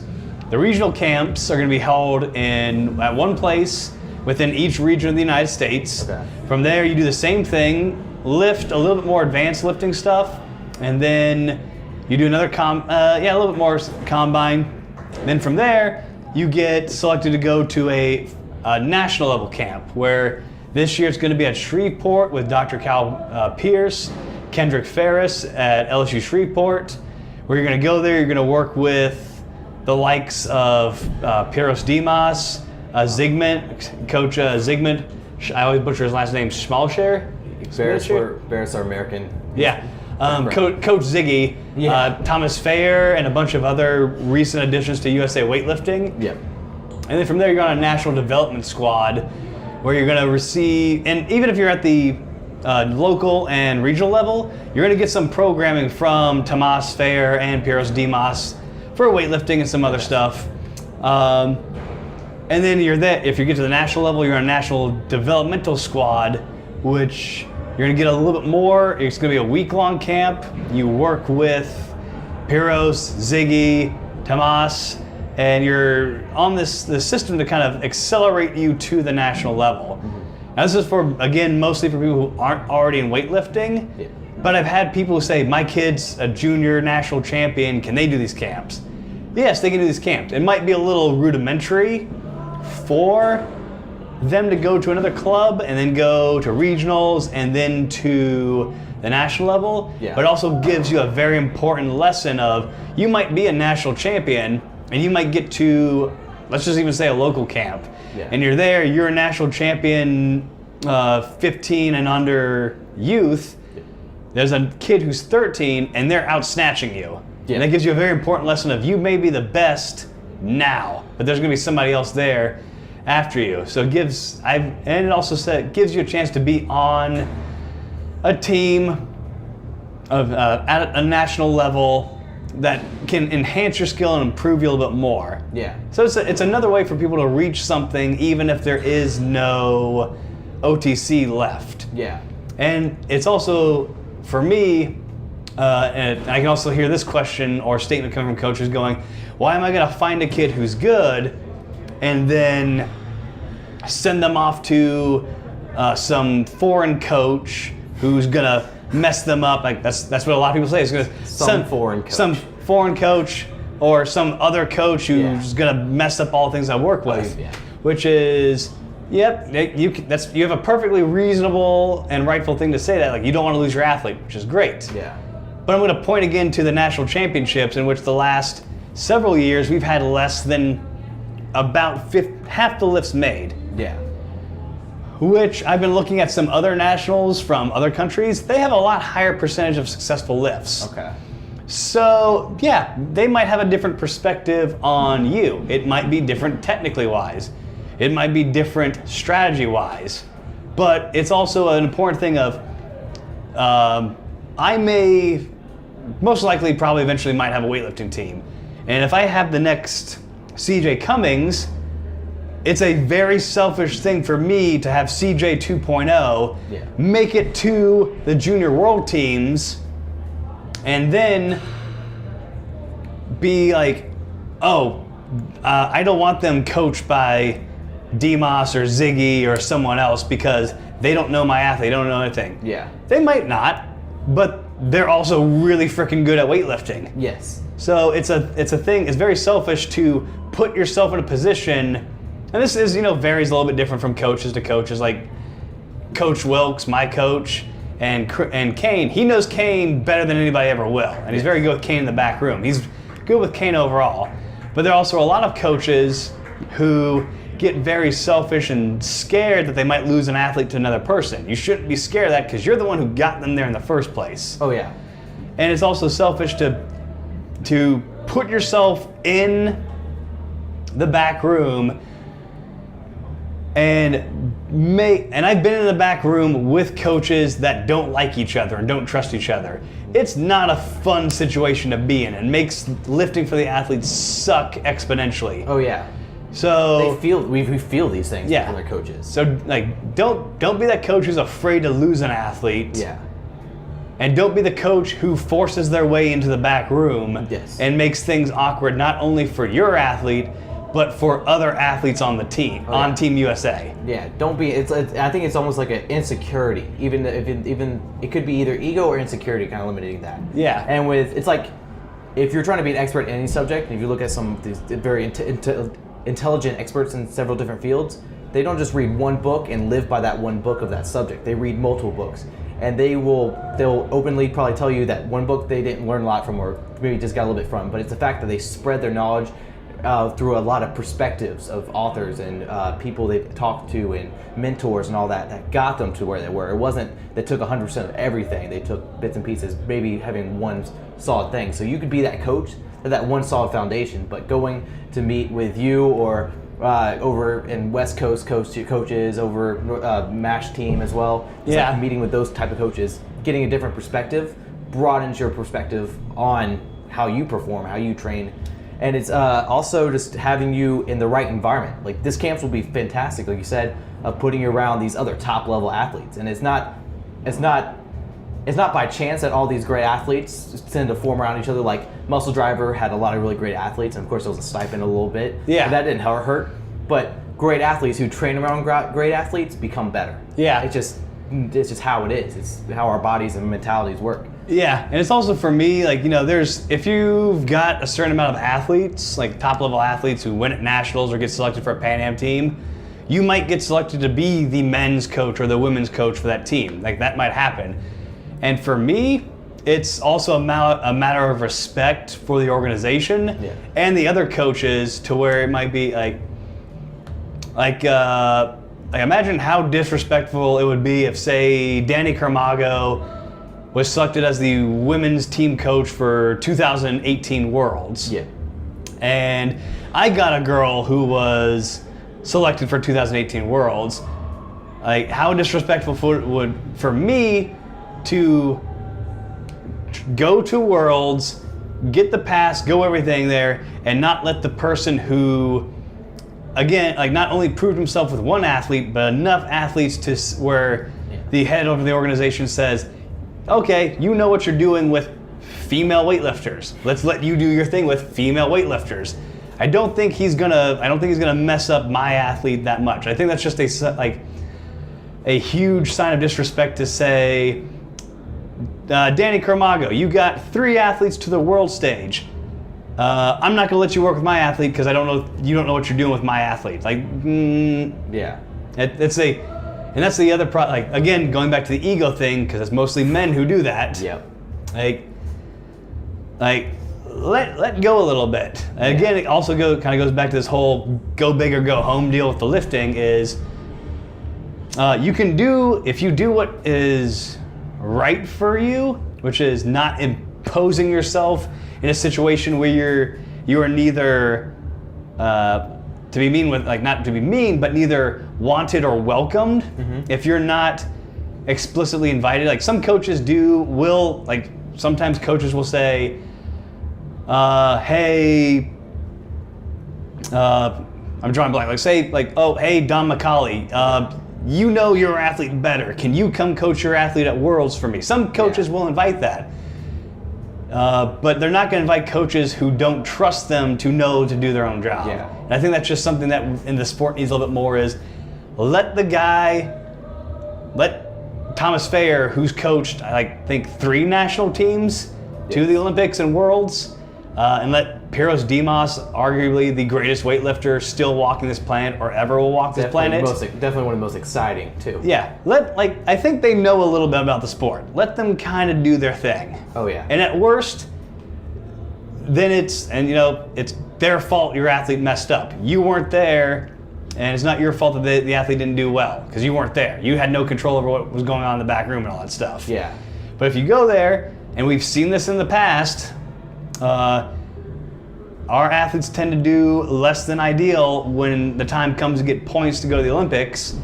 And I think I think it does have a little bit to do with that ego in the back room of I'm his or her coach. They need to listen to me. You scurry away, head coach of the men's team. Oh yeah, and I feel like there also might be a little bit of insecurity with that too. It's like with any relationships, if you have doubts on yourself and stuff like that, you're gonna feel like the person that you're working with might leave you for someone else and stuff like that. Yeah. And if you're doubting your abilities, and next thing you know, they're going to talk to the world coach or something like that, there might be a little bit of insecurity there, and you don't it becomes an unhealthy relationship. Insecurity leads to unhealthy relationships generally.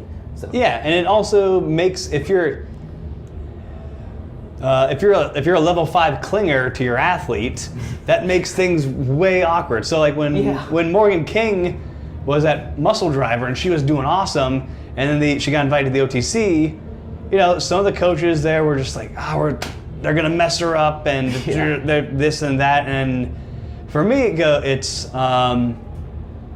if they're gonna be if they're selected to go to a position where everything's gonna be taken care of, they're gonna have the environment they need to succeed and excel. Yeah.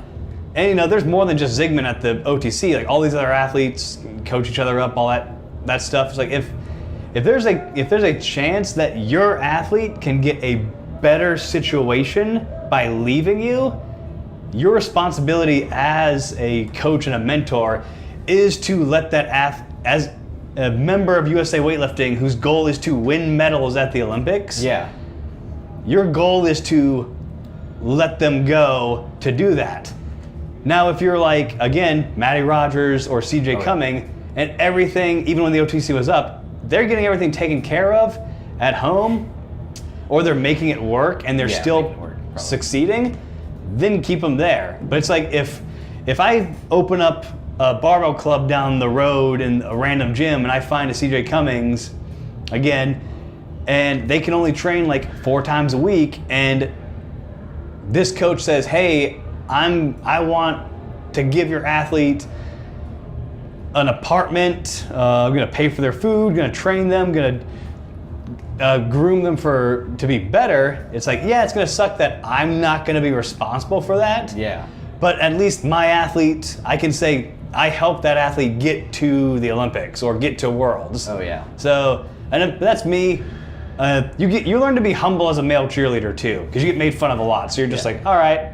And when you get your nose broken a bunch of times by little girls' heads falling into you, it kind of knocks your ego down a little bit. Yeah. So you're kind of like, for me at least, it's like, take my athlete, make them a gold medalist if you can, because clearly at this point in time, I can't do it. I can't pay for everything. And I think that's just what a lot of coaches need to do, is just ease up, and if their athlete can do better, let them do better. Yeah. And also maybe it's given away from insecurity or ego or something like that. It's also these coaches see themselves as not see themselves, but they're almost like the coaches, and the athlete is almost a parent-child. Like especially if you have a youth athlete and stuff, like you've raised him grow as well as a person, as well as a athlete themselves, and you learn how to communicate with them. You've had your good times, bad times with them if you had a long relationship with them. Yeah. And seeing someone else take your child probably is a little tough on you a little bit. So a little resentment or insecurity, I guess, or just feelings kind of come and play a part and stuff like that. I can imagine that being with the not the USAW, Muscle Driver coaches as well, because I know Coach Wilkes cares a lot about his athletes too. Yeah, he cares a lot about us, which is awesome and great. And at this point in time, I'm getting better. I'm doing I'm fine here. Yeah. But it's just, again, if you really want your athlete to succeed, and someone gave them the dream of being a professional weightlifter and everything's literally taken care of, you should kind of let them do that if you really want them to be the best weightlifter they can possibly be. Yeah, it's like a kid getting a full ride to a school, but you're or a parent being like, nope, I want you to stay here. We need you here, or we want to take care of you here. But this kid has such an opportunity for a better life if they go out.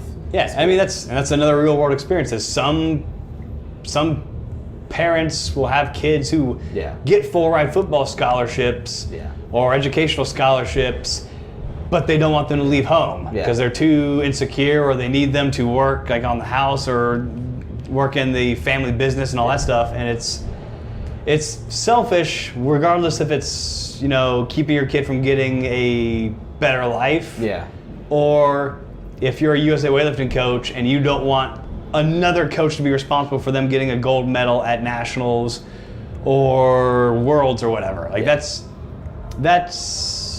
understandable. Yeah. But it's selfish. Yeah. And by no means do we even have kids. Yeah. And so we're just talking as like a third person perspective or from our perspective.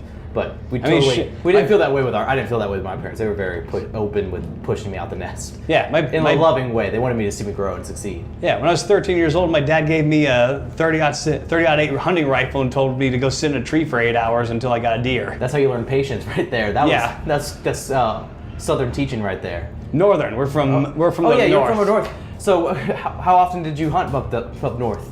Before I started cheerleading, we would go there every Thanksgiving. And we'd stay there for we'd go up there for like a week and a half. Now my parents live up there, so whenever you visit them, you get a good time up there? Yeah. Did you were 13 when you first started hunting? Yes. So when was the first time you killed a deer? Or that was what you hunted for, I'm assuming? When I was 13. 13? We were in a tree blind. Me and my dad were in, we call it the Taj Mahal because it was as big as this room. Yeah. It was a 4-person hunting blind. We actually had a couple cots so that a couple of us could sleep while the other 2 hunted. We would wake up, the other 2 would sleep while the other hunted, and we would, you'd cycle through it. And it was my first season. We were sitting there, and a buck came out, and my dad just said, "Shoot it."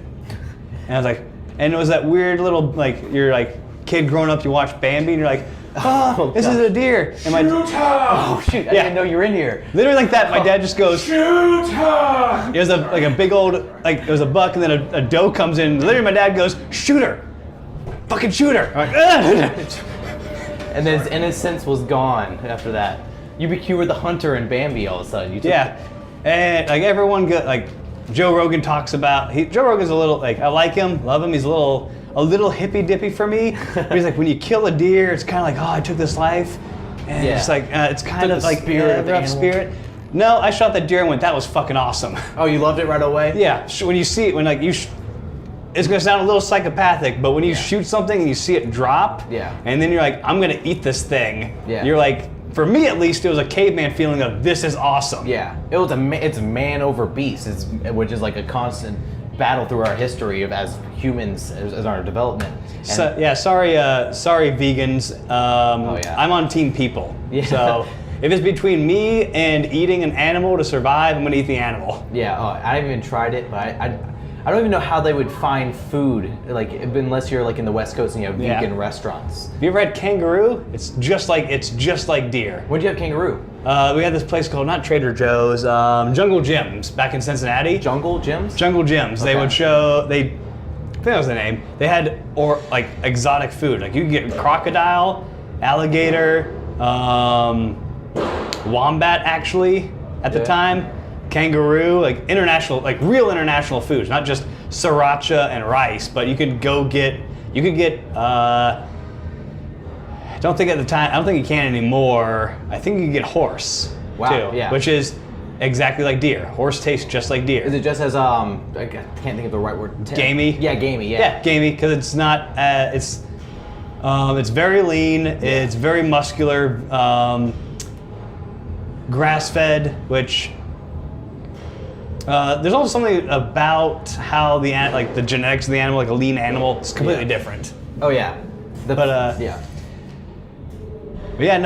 if you're coming back on track, is if you love weightlifting and you want to keep seeing the sport grow, email me. We'll put it in the tab there. I'll put it in. It'll be even in the summary if you're on podcast or you're on iTunes podcast. You just click the picture and it'll be on there, and the link in the summary. Yeah, we'll have a link. You can find me on Facebook, Instagram, you follow Twitter. him on Facebook. He definitely has a lot of. Oh, sorry. Finish your. Just follow me on I'm the weirdo who actually uses social media to talk to people. Yeah. So if you hit me in the DM do it on Instagram, because Facebook's weird with that whole filter thing. Yeah, well, just Instagram's starting to do that too. I've noticed I've had some people I've not been able to see. Yeah, just post, send me a message.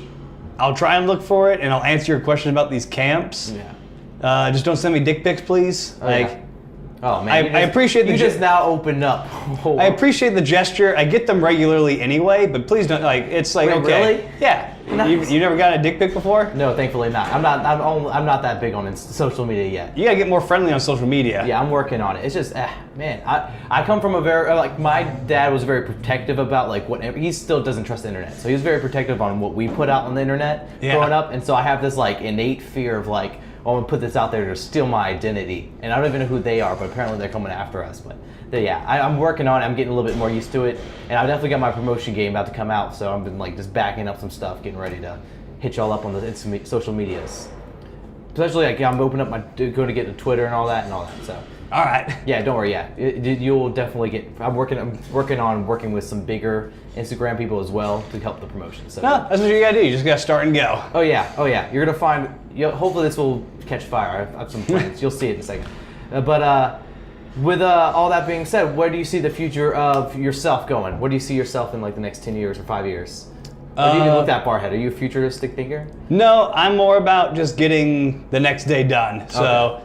I do see myself still lifting weights in 10 years. Yes. So that's and working with USA Weightlifting. That's all. That's as specific and as far ahead as I can see. Yeah, I find a lot of people that are I guess, of course, in the sport of weightlifting, that's the one thing you just can't give up. It's just always have to be in this little realm. Would you ever want to be on the board? I guess maybe. I don't know what the board really does other than make up rules and do weird things. Yeah. But it would it'd be fun. I'd be more interested in a administrative position, so something like what I'm doing now, but a little bit more. Yeah. In terms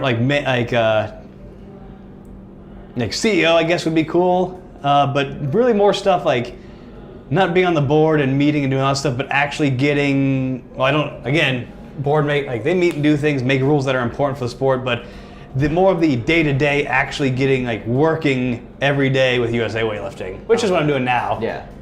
I totally see someone like you coming in and change. You already talked about the perspective of the fans and stuff like that. Which I really like to hear. And I see USAW is kind of going towards having more of a series model, leading up to a big championships, with the AO championships and stuff like that. I don't know. I feel there's some really good sports such as maybe golf, I guess, or some sort of models where you have competitions throughout the year that kind of highlight different venues across the country, as well as have the chance for many different spectators and fans of the sport come out and support their athletes. Yeah. We also got to work on making these competitions a little bit more fan friendly. I don't know, unless you follow the lifters on social media, from my family alone, they're not able to fully connect until I'm on stage. So what do you think can be done about that? Make your lifts. Make your lifts. Okay. Yeah, because there's nothing more terrible for a new person. Yeah. Than to tune in, and go my first national championships at Salt Lake City in 2014. Yeah. Again, bomb outs, lots of bomb outs and misses. My parents were there, their first weightlifting meet of their lives, national championships. And they were that was kind of a terrible meet. It was just, people were missing, and it was just sad. Yeah. That's what my parents were that was just sad to watch. Yeah. And so, if you're a weightlifter and you want to help make the sport more fan friendly, make your lifts. Okay. Nice. Okay, that's actually great advice. I don't care if you go 4 for 6 and you miss your last 2. Just make your lifts. You can make 2 lifts and then be selfish and gun for the gold medal or whatever you want to do. Because if you're gunning for the gold medal and you miss it on the first try, sorry, you're probably not going to make it on the next 2. Yeah. Well, Kendrick Fair is actually a good example of that. He's gone to the Olympics multiple times, I think twice now or 3 times now. Yeah. And so, his big strategy, or his newly formed strategy, is 6 for 6.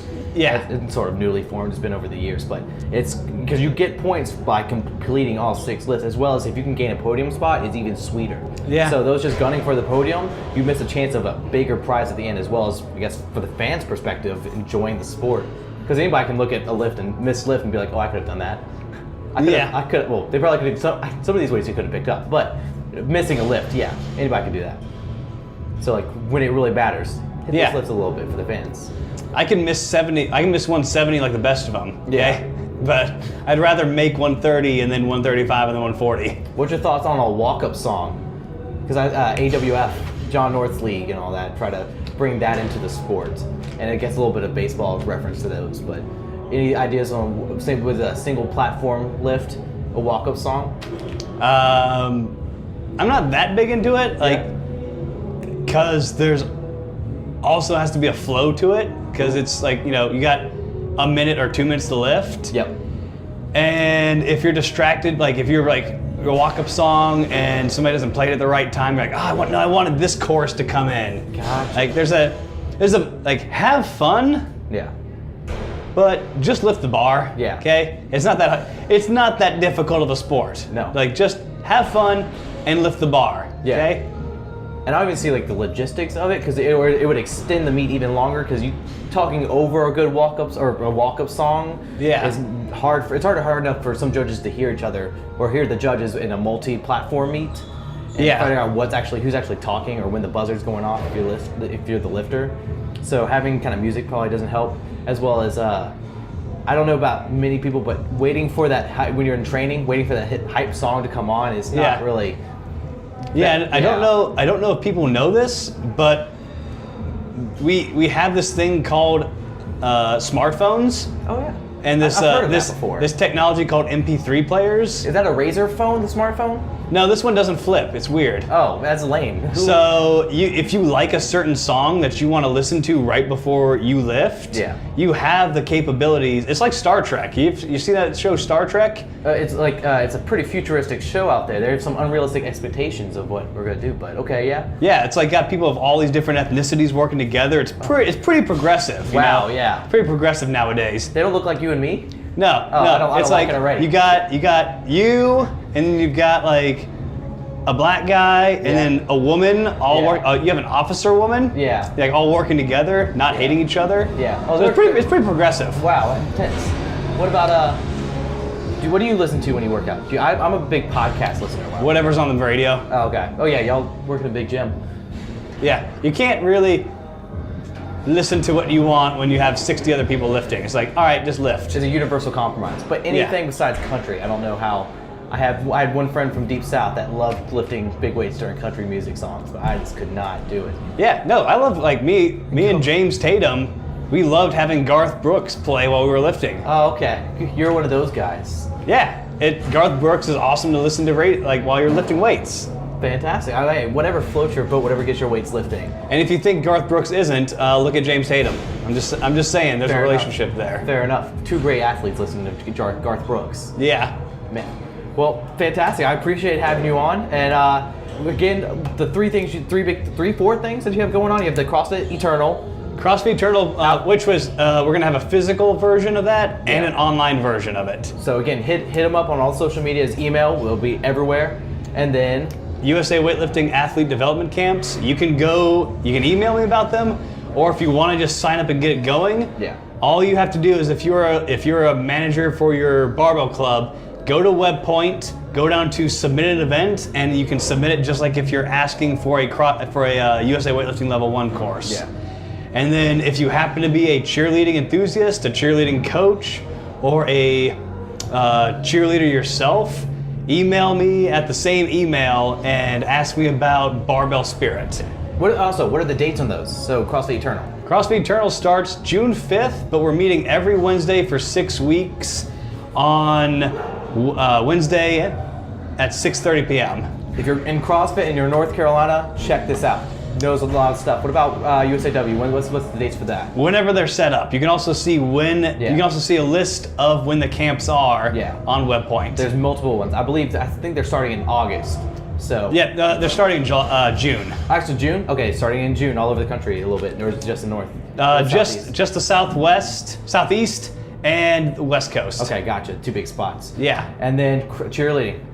If you're a cheerleader, just message me, email me, especially if you're a coach and you're a program that doesn't have any kind of weightlifting or strength and conditioning program, hit me up. I'm doing whatever I can to help you people get better. Fantastic. And if you have one message to give to people that are interested in getting into sports such as gymnastics or weightlifting or CrossFit, what advice would you give them? Don't be scared. Go walk in, make a fool of yourself, because you're gonna suck at whatever you're doing for the first time, and then just keep sucking until you're better. Amen. Fantastic. All right. So thank you so much. Yep, no problem. Have a wonderful. And that's all, y'all. Thank y'all again so much for listening to this episode. It was a pleasure to have Matt on. Make sure you stay tuned to hear Coach Wilkes for tomorrow. We have Jason Winley on Thursday, and we have my man, Fat Rat the Czar, on Monday. So stay tuned. Hit up those episodes. Tweet about, don't forget the other episodes. We had Kane and Colton on Monday. Please share these episodes, share awareness, and we hope you have a wonderful day here. Peace.